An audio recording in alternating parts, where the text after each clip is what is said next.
Hi everyone, we're just going to do a quick video to explain about the sequencing drills.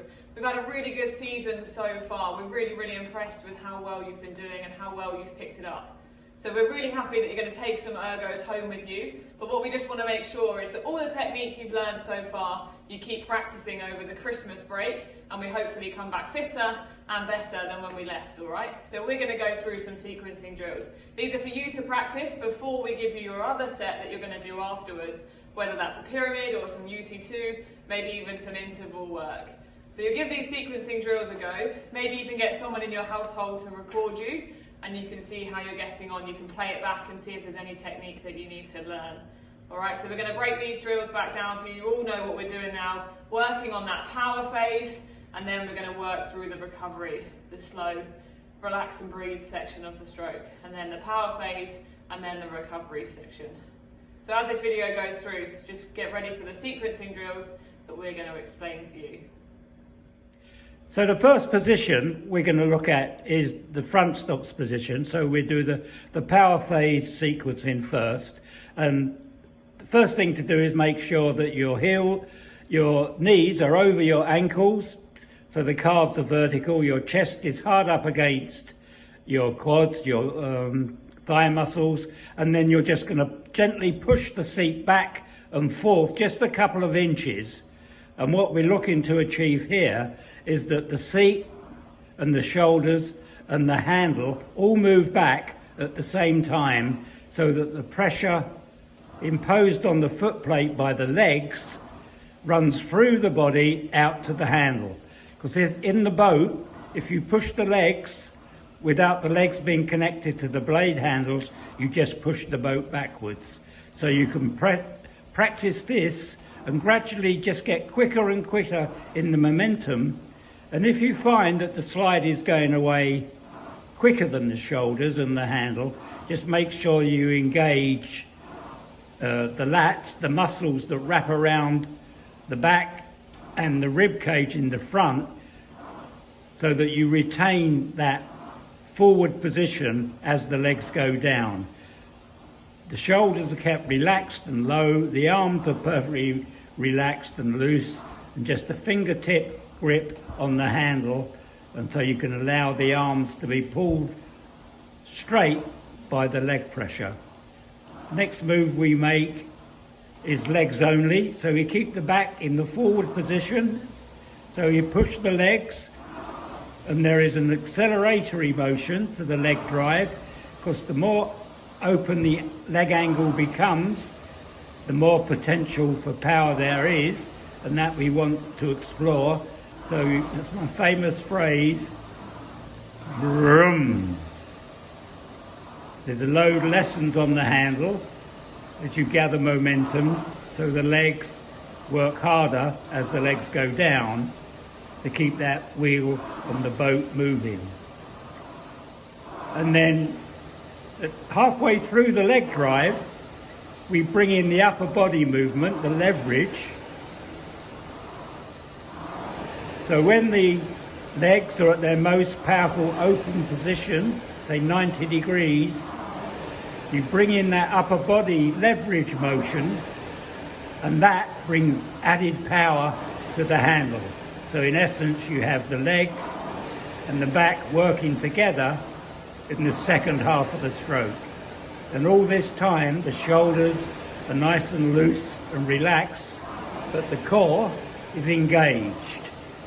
So now you can really appreciate that vroom as the legs go down, and then the legs and back work together, increasing the pressure.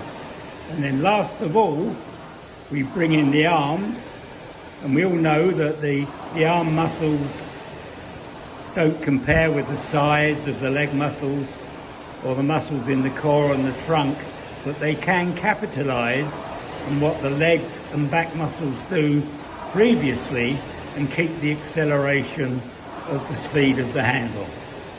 So now it goes boom. So when you're left with just the arms in isolation, this is where we relate to the bench pull in the gym, and we keep as much pressure on the handle in the finger draw as we possibly can. You won't ever increase it once the legs and back are done, but you can maintain the pressure on that handle to a greater degree. Okay, we're now going to have a look at the what we call the recovery phase. So once the legs and the back have done their work, we work purely in the arms in isolation. So the arms are nice and relaxed, the wrists are flat, the elbows just below the line of the wrists, and the shoulders are nice and loose. So we're not pulling the shoulders out of location, as we say.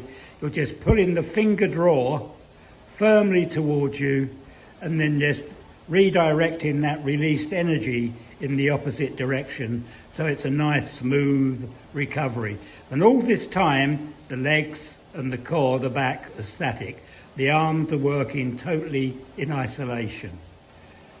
Now we move on to the rock-over phase.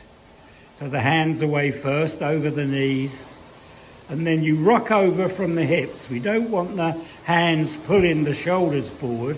We want you to rock low down in the hips, so increase that hip mobility, and some of you will probably find a pain in the back of the knee as you stretch those hamstrings a little bit.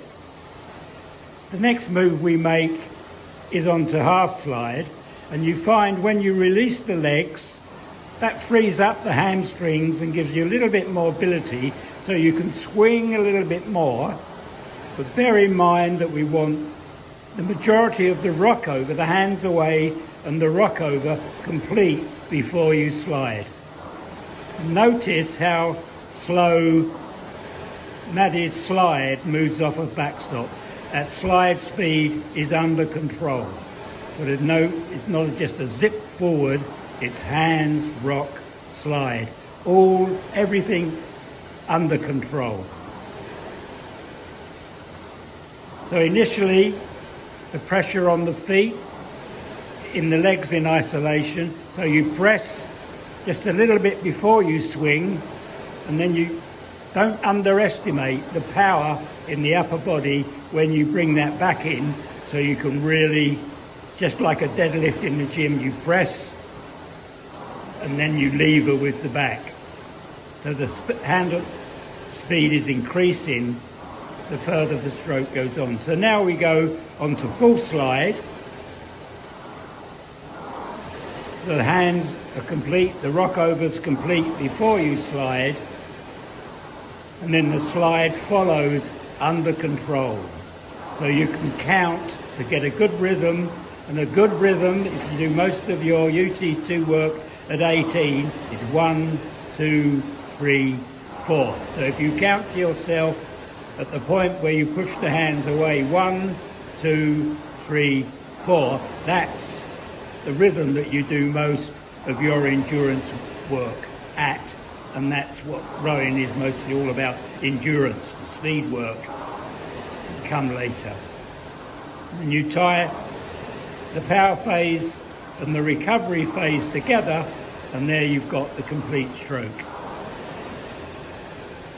Good, excellent. Okay, that's the sequencing in a nutshell. Give that a go. Give that a go every time you do a session. So use that as your warm-up for us before you're doing steady state, or an interval, or a pyramid, whatever it is that the work that we set. Hopefully you can practice that over the Christmas break. We hope you have a lovely Christmas, and we can't wait to see you again for some racing in the new year.